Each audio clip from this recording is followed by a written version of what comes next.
Gregg Berhalter was fired on Wednesday afternoon. I had told you during a Monday bonus podcast that we would have a decision within 48 hours. Bingo, it's gone. I'm not sure I agree with it, but the president of the U.S. Soccer Federation said today they felt zero progress was made with Gregg Berhalter as coach, even when they brought him back over the last 10 months. Went 7-6-1 after he was rehired. His composite record, when he rebuilt them after not getting into the World Cup, he rebuilt the program after 2018, 44, 17, and 13. But they threw him out of the job because of the past 10 months.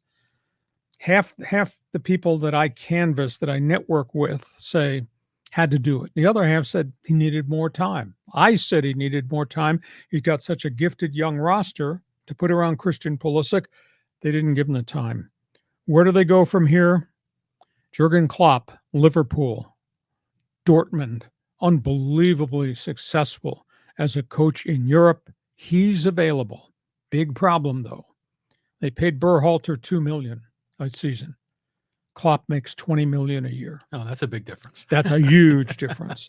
That's a huge difference for the U.S. Soccer Federation.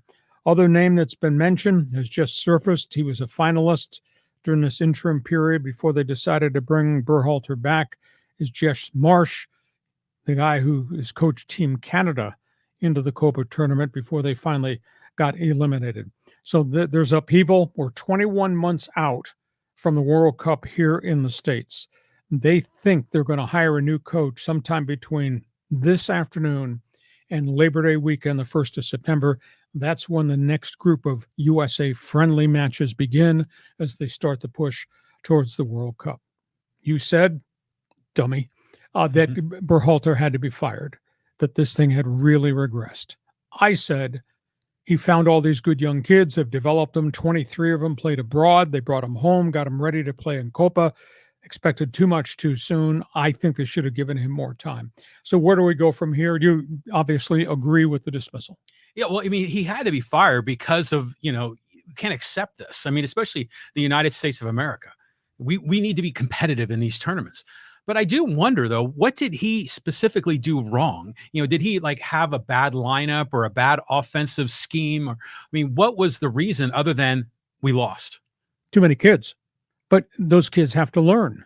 That's the learning curve of playing at this level. I mean, you look on paper and you see Gio Reyna and you see Fo Balogun and then you see some of the others, Pepe, etc. That's firepower. Those guys didn't convert open shots in Copa, but that does not mean they're not going to grow and become better players through more international competition before we ever get to 2026.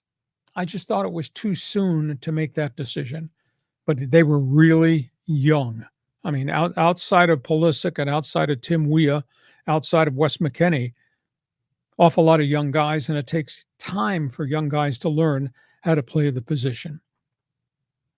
There were no other alternatives. This was the best crop of young guys that they thought were ready to make the next step.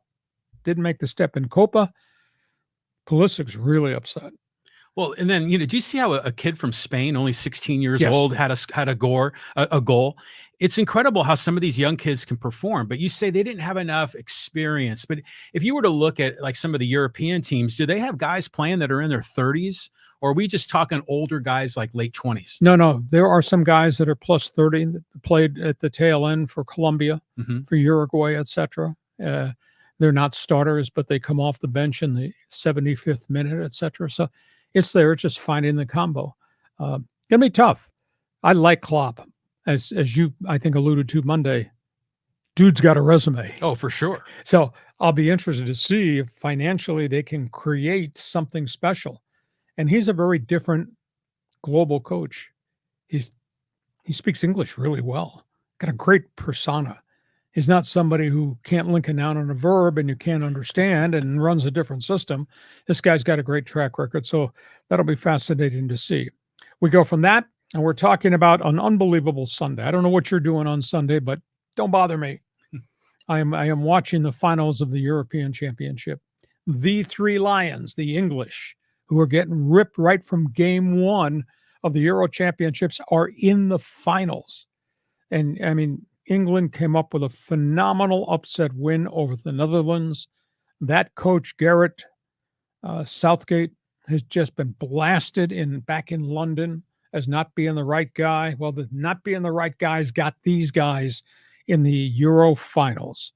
And I went back and I looked at the box score, and I follow the EPL, the English Premier League, a lot.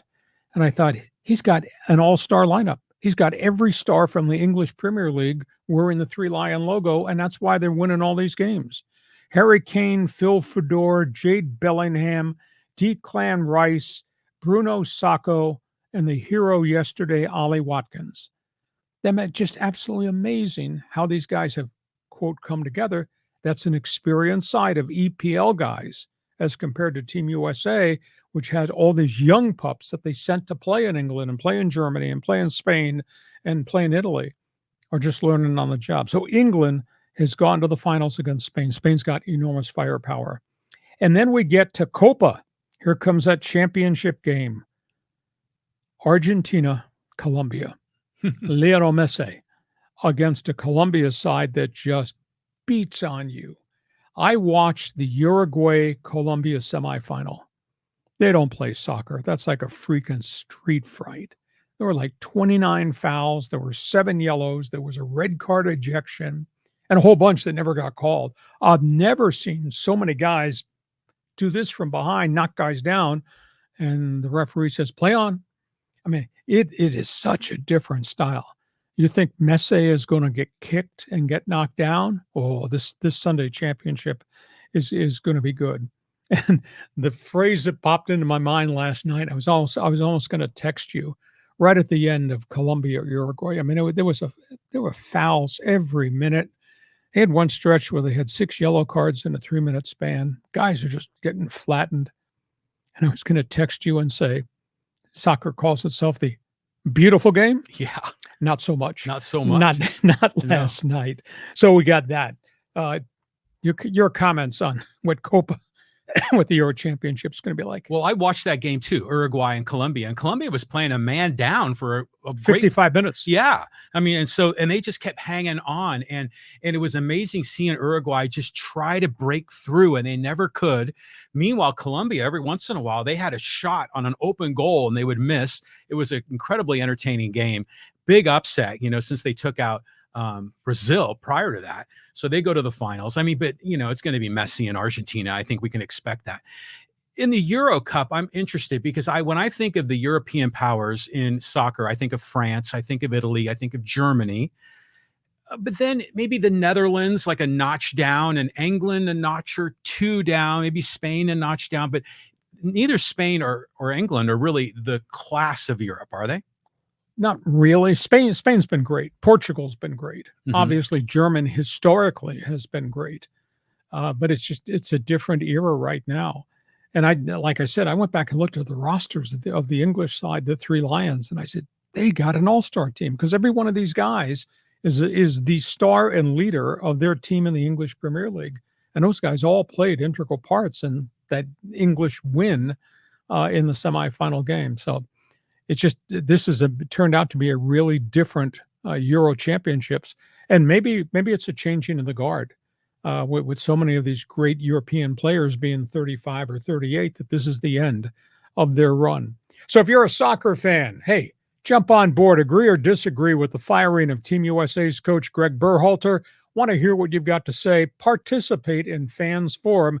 We have had a lot of soccer interaction. We'd like to hear from you.